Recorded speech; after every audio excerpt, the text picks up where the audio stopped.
Hey, everybody. So I just wanted to pop in and share this incredible podcast statistic that I heard. And it struck me so hard in the gut that I was like, I need everybody to hear it. And I will share the link below. But I want to talk about it in terms of midlife, of course, because it's like, that's my jam, right? So the other day I was perusing podcasts and I found Mel Robbins, who of course is a famous speaker, author, et cetera, et cetera, et cetera. And she had a podcast on February 4th, and it was called The One Study Will Change How You Think About Your Entire Life. And it was fascinating to listen to her talk because as she's sharing these statistics, she is processing how sort of, I'm not going to lie, like some of the things that she talks about, they're hard to hear. So I'm going to warn everybody, and I will not do it justice, and I'm not going to get into all of them so that you'll go listen to her podcast. Because it's so, if I'm going to piggyback on what she has to say, I want to give her the floor on what she researched and found. And I'm sure it was from study that she found somewhere. That's not what's important. What is important? One, if you're signing in here and sharing space with me, please say hey and let me know. And you might have to give StreamYard permission to say that you are who you are, because it's funky when I'm streaming from that platform. But anyway, so here's what she said. It's about time. So if you're signing in and you're like, it's Friday afternoon, Jen. So I was like, ain't nobody going to come on at 3:00 in the afternoon on Friday, but okay, it's fine. It's fine. Okay. But I was so inspired by what she said that I wanted to share it while it was sort of still fresh in my heart.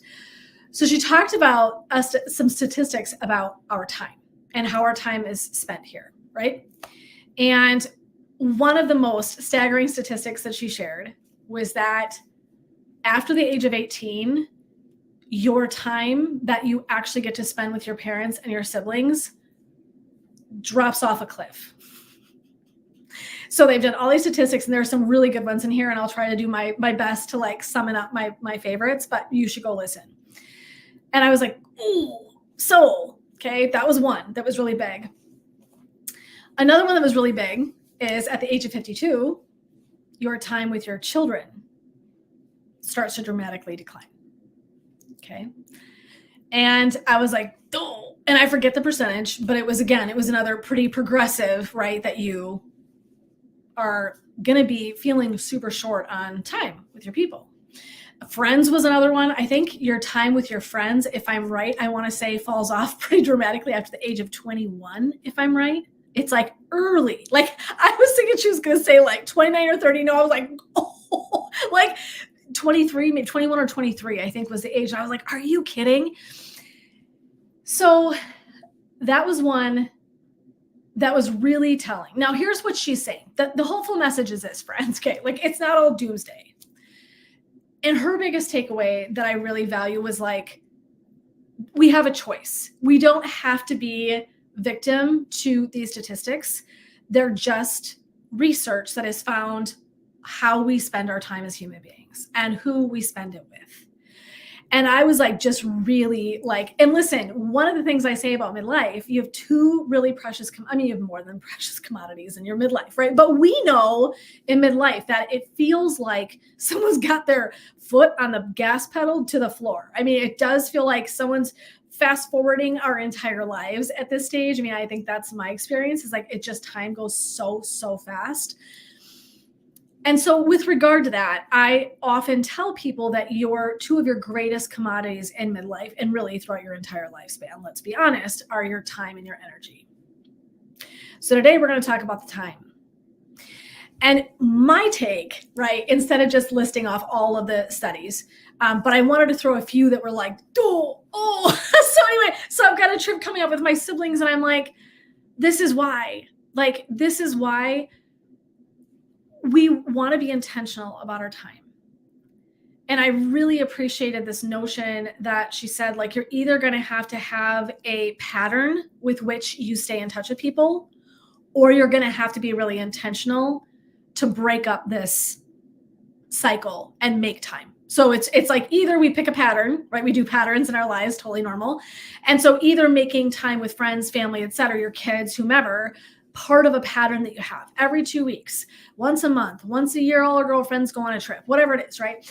And so I've got this summer trip coming up with my sibs, and I'm like, And we haven't done it in a really long time. And one of the biggest drivers for me is that time is passing. Like, I honestly, this is going to sound bad, and I'm not saying this to insult my sisters in any way, so it's going to sound like a diss, but I forget their age. And they're not ancient. I make them sound like they're ancient, but they're like 9 and 10 years older than I am. And like, I forget how fast time is going because they don't feel that age to me. None of my sibs feel like their age. I don't feel my age either. And probably most of us relate to this. But we have this big trip coming up because a couple of years ago we were going to go to Jamaica and something fell through and I forget what happened, but we weren't able to go. And so we're going this summer to the Dominican Republic. And it's so important to me because I want to make sure that I am garnering time with them and memories while people are here, while we're all well, all those things. It's just a priority of mine.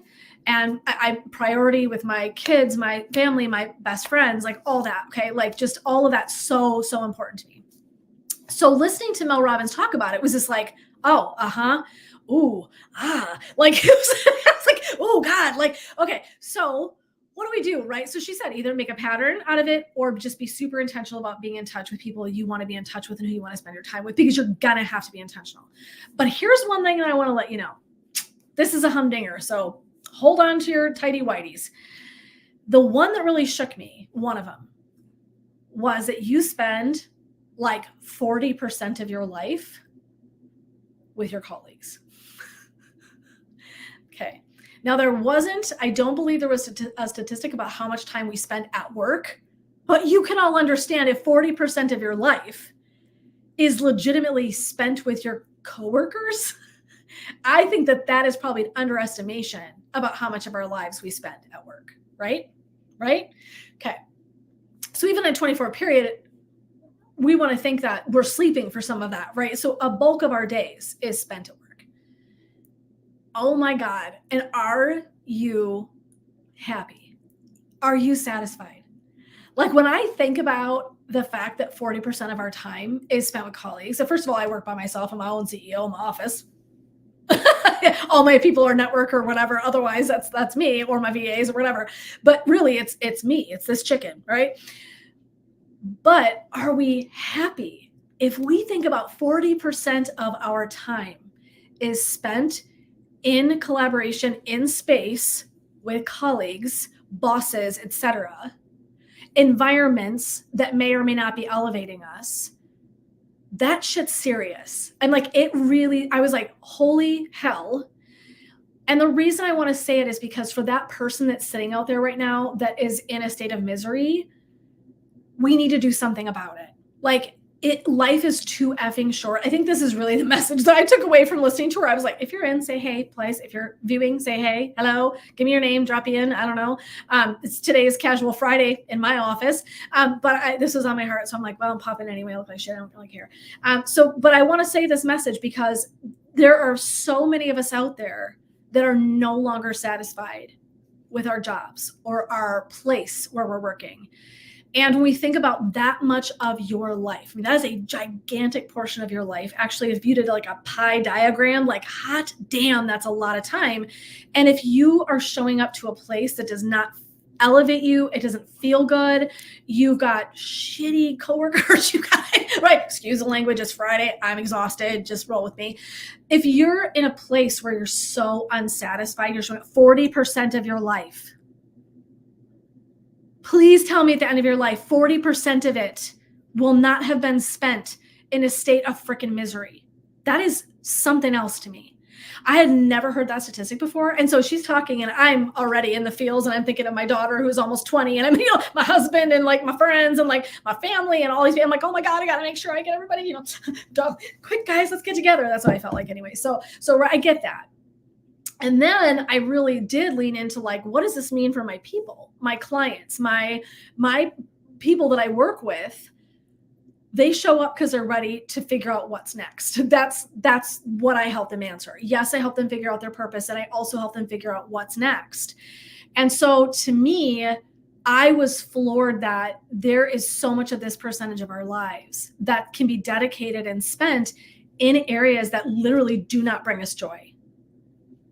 Whether it's high-level corporate America, whether it's financial advising, law offices, therapists, whatever your job is, your profession that you're doing, whatever it is, you can be really successful and hate it. It can be literally unsatisfying, which I know sounds so backwards to people. This is one of those coaching things. It's like one of those kind of like, it doesn't make sense to people sometimes, like, but wait, right? I should be so happy. That's how I felt when I was 40. I should be so happy. I've got the dream. I built this thing. It was this seed I planted in my head, my heart, and then my community and my colleagues and I, we like made it successful. I'm like, this is huge, right? Right? Wrong. I hated it. I hated going to work every single day.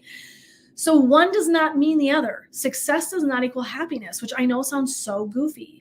And very commonly, I think it doesn't mean happiness because we're probably not quite living in the perfect alignment for our vision of our purpose. And so I think that can get kind of lost in the shuffle, or it started somewhere that felt really purposeful and awesome. And then it kind of shifted. And all of a sudden we were like, oh my God, how'd I get here? Like, I don't even know what happened, but now I hate this. Okay. So I want you to really think about this. It was such a pivotal statistic for me. When I heard it, I was like, oh my God, I've been talking to people about their precious resource of time. And all she did was, of course, in the best kind of way, throw gasoline on my idea, which was literally defining for you how much time you have with your people. Here's another piece. And let me lay this one out for you. This is a biggie. This is a biggie. The other piece of this is flexibility. I'm not going to lie, unless you're in a really high level position where everybody just lets you come and go and do what you want, whenever you want. This is my dance for Friday. Then chances are very good that you probably have kind of a 9 to 5 in some capacity, 8 to 5, 8 to 4, whatever. You get what I'm saying. Okay. But somebody is probably dictating to you about how you spend your time. This morning, as CEO of my own company on Casual Friday, I got to go to my daughter's doctor appointment with her. Didn't have to clear it with anybody. Don't have to ask for permission. Don't have to, think about the time I'm allotting. I just went, this is important to me. She's important to me. I get the flexibility to decide how I spend my time. So the other piece of this is if you have entrepreneurial spirit at all, in anywhere inside your bones, which I have it deep inside my bones, this is another piece of having the flexibility to decide what to do with your time. Now, listen, I can be a beast and I can work my ass off. And there are times where I've gotten much better at having balance, which took a lot of energy and effort. Not going to lie, I had to take about 6 months backing away to reconfigure to come back and be in a better space. But I'm just saying, so now I'm like, oh, I used to do lives on Thursday. Now I do it when the mood strikes me. I'm getting better going with the flow and being flexible. And so I just want to propose these ideas too, because I was so struck by how much time we're spending in environments. And that isn't even necessarily encapsulating how much time you spend at work. So if 40% is spent with colleagues, I'm willing to bet there's time that did not get included in that. That's just you doing your own jam. And you think about if you're working with people that are Eeyores, or they're drama filled, or their competitive spirit is like oozing out of their pores and they're hard to be around. You've got a boss that doesn't respect you or get you or understand you. They are inflexible or whatever. Oh my God. So much of your life. And like, we all know this, right? We know that work comprises such a gigantic portion of our lives. And so for me, I lived a period of time where I hated going to work. And it wasn't that I hated the people I was working with. That wasn't it. It was not the work itself. The clients were the only thing that kept me going. And still, I knew I needed to make a change. And so I'm speaking into the heart of that person today, whether you're a high-level business person, woman, whether you are owning your own business and you're just tapped out and you're like, I don't know what to do with myself anymore, but all I know is that this is not satisfying. And all I'm here to say to you is that time is ticking. And it isn't my goal to scare you or stress you out, but I want to be so effing real about this. And when I heard her talk about it, I was like, oh my God, it really shook me. I'm not going to lie. It definitely, listening to her talk, I was like going through my own head for the people that I love and care about. Am I harnessing, honoring, witnessing the time that I want to spend with them? Am I using that flexibility to my benefit that I have, that I get to be my own CEO? Right. This was really important to me. And so I just want you to hear me say that you deserve to be in spaces and places that feel so good to you, that they lift you up. And even though we're human, trust me, I'm not going to say it all day, every day. I'm like, can't wait to go to work. And I'm skipping but I'm really blessed. And I do love my work. And most of the time I feel highly inspired. Every once in a while, I'm just kind of tired. You got some stuff going on because like you're human. Okay. Yeah. But I mean, that's real and that's normal. And I expect it. But I love my freaking work. Like I love my freaking work. I love my clients. I love creating content for people. It literally is in my bones. And I have such a state of alignment with my work. And to me, that is everything. The peace and the joy and the light that it brings to my world is if I'm going to spend time not just being with my people, because it's not feasible, even though I wish it was, and I have to do something that I want to do, something that I'm so freaking excited and passionate about, right? And so if you're hearing me today, it's weird. It's like it's both coach, but also personal. So I'm not going to, go on and on about my services and all that today, because that's not why I'm here. I just wanted to fill you up at the end of your week with something to think about for the weekend. Maybe you don't catch this till Monday. Maybe you never see it. But if you catch it and you hear it, I want you to go listen to her podcast. And I want you to get these stats. And I want you to take the time for yourself and your soul to think about, is this for me? Am I in alignment with what I'm doing for my job, where I go every day? Do I feel elevated? Do I feel important and seen? Do I feel like I'm creating the legacy that I want to leave in the world? We only have so much time. So if I can light a fire underneath you, this is the fire I'm giving you today, is in my CEO uniform for Fridays. I'm begging you to listen to that instinct that you've got that's whispering in your ear about how unhappy that you might be. And there are so many people, particularly after COVID, that really shook up because people worked from home. They had creative ideas. We worked in a different way in our culture long enough that now people didn't want to go back to traditional work, right? It altered the entire course of our culture. And I think we'll only continue to see more of that, right? That flexibility and that drive, and like, where can I serve my purpose, but serve it in a way that feels so aligned for me, that gives me what I need in my life, whether that's freedom, more time, flexibility, all those pieces, right? That's what I do my own business for. I get to design how I want to do my day. I get to design when I take vacation. Nobody gets to say anything about that, right? So for me, this is what I would want to gift to the woman that's listening to me today, that's like, Jen, I'm burnt out. I'm tired. I don't know where I'm going anymore. I just know that something's got to change. I need to figure out what's next. And all I'm going to say to you, my friend, lean in. Time is ticking. And I know that those of us in midlife already feel it like in spades. And all I'm going to say is it's not going to get slower. This is your wake-up call. And it's your wake-up call in twofold here. One, are you satisfied in alignment in your work? Okay. Two, are you honoring the time that you want to give to your friends, your family, yourself, the gift of having those gifts and memories for yourself? Are you doing that? I am reflecting on how I'm going to make some changes based on this podcast. I'm not even kidding. And I invite you to do the same thing. And so if you relate to this idea of like, fast forward, pedal to the metal, please feel free to comment, say, hey, let me know that I'm not the only person who experiences this way. But I really was struck by what she said. And I was like, everyone needs to hear this. And she's like, share this with everybody. She's not wrong. Because I guarantee you that I was shocked by these statistics. And so really taking a moment again, and just to circle back, that up until age 18, after age 18, the time you spend with your parents and your siblings falls off a cliff. Literally gone. Bye-bye. Okay.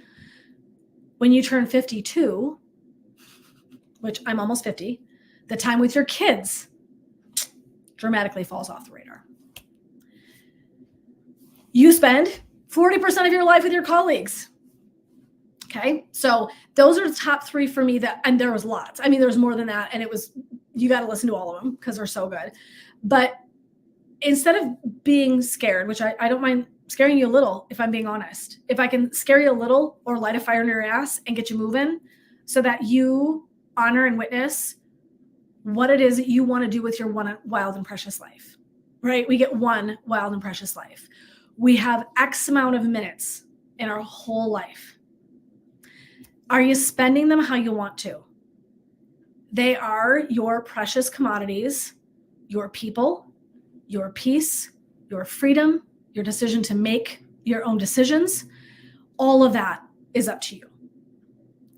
And for me, I have been so deeply grateful as an entrepreneur to pick and choose freedom, flexibility, those pieces for my journey. After age 40, I started leaning into requiring peace to be a part of it. It has to feel in alignment. There has to be a peace. I'm not doing that toxic work environment anymore, right? So I'm giving this to you, and I'm now passing the torch. And I'm going to put the podcast link in the comments for everybody to grab and listen. And I highly recommend. I mean, take the 45 minutes, hour, whatever long it was. I was just glued. I'm not kidding. Time stood still. Have you ever had this experience? I was like, just bring it. And part of me, again, zing to the heart, zing to the heart, zing to the heart. Oh my God, what am I doing with my time? I'm having this whole existential minute listening to this. And yet what she's saying is also, this is an opportunity to choose. They are the standard statistic we don't have to be a part of. And if we're aware of it, we make better choices, right? For ourselves, for our families, for our lives, for what we really value the most. And that's something that's so important for you to think about. What do you value the most? It is every single thing that you will ever decide is built on your values. And so if that value set looks like family, memories, time, energy, those things that I think in midlife become like glaringly obvious to us, right? By God, take the effing time and do something different for yourself. Legitimately help me step outside of the stats that she shared with us, because we can be different and we can create a different set of statistics just by shifting the way that we respond and how we choose our time. And so for me, I hope you enjoy it. I listen to the podcast. Feel free to comment, ask questions in this thread. Like I welcome it. What blows you away? If you go listen, come back and tell me, or even email me or direct message me, because I would love to hear like the one that you listen to and you're like, because for me, it was definitely the time with your family, which I have one parent that's already gone. I've got a dad who's in a hospice. I mean, like my daughter's already almost 20. She's, going to be in her last year of school next year. Like we're in the thick, right? We're in the spaces where shit's going to get real. And it's really important to me to be really attentive to that. And I wanted to share it with you because I was like so blown away. I was like, oh my God, everyone needs to hear this. So again, you can grab the link below. Give me a minute because I got to go in once I sign off with all of you guys. I got to go into my spots and add the link, but I will put it there for you so you can go catch this beautiful podcast. Do yourself a solid. Literally, even maybe listen to it on your way home today. Prepare to buckle in because you will be like, because it's hard. It's hard to hear. I'm not going to lie. And then help me have a revolution. This is what I'm asking of the women that I work with. Help me have a revolution that we change those statistics, that we carve out alignment and purpose and direct driven knowledge of where we serve and what makes us feel so good in alignment and passionate. We can change these statistics. This is what I'm saying to you. This is what revolutionaries do. We change the world. We change the stats. So take a listen. I would love to hear your feedback and your thoughts. And I just want to encourage you that if you happen to be one of those people and you're in a space right now and you're like, my work, my career, this journey is literally kicking my ass and I literally hate it. It's time to make a change. It's time, my friend. I'm telling you, if you needed the voice, the message, the something in the night, the whisper, I'm bringing my sledgehammer to the party. I'm telling you, today is the day. This is the moment you make the decision to pick yourself and pick your alignment and your purpose and that inner knowing that you're carrying with you that something is better and different. That's what I'm asking you to do. So, all right, guys, blessings, love, and light. Happy Friday. I know this is kind of heavy material, but again, it was on my heart. And I'm like, I'm just going to pop in. I was like, do I go on? Because I'm talking to my husband. I'm like in my sweatpants and my blanket. He's like, just get on there. He's like, you'll find the fire. You always do. But it was fresh in my heart and just listened to it yesterday and it really struck me. And I hope that it strikes you. And if you've got any thoughts, anything, please feel free to comment below. I would love to hear from you. Go listen to this podcast. Tell me what your thoughts are. But I just want to say I'm sending you so much love and light. And I want to surround you in that space of honor that you are in this journey to figure out where you're going. And I get it, been there, done that. It's why I do my work every single day. And to support somebody else figuring out where they're meant to be and what's next is part of what I love the very most, is helping you really curate that vision. Like you've got it in your heart and you just don't know how to get there. That is what I do. So please listen to that inner knowing. So listen, if you want to chat ever, reach out to me, direct message, send me a voice memo, send me something, and we'll connect more fully around this. But in the meantime, I would love for you to go listen to this podcast, and I would love for you to come back and tell me what your takeaways were. Give me your biggest, let me know what hits you, because I am willing to bet that something will. And I hope that it strikes you in a way that actually promotes you to move off your mark and make change. This is your invitation to create change in your life. That's why I'm here today. So, all right, blessings, love, and light, guys. Have a great weekend, and we will see you soon.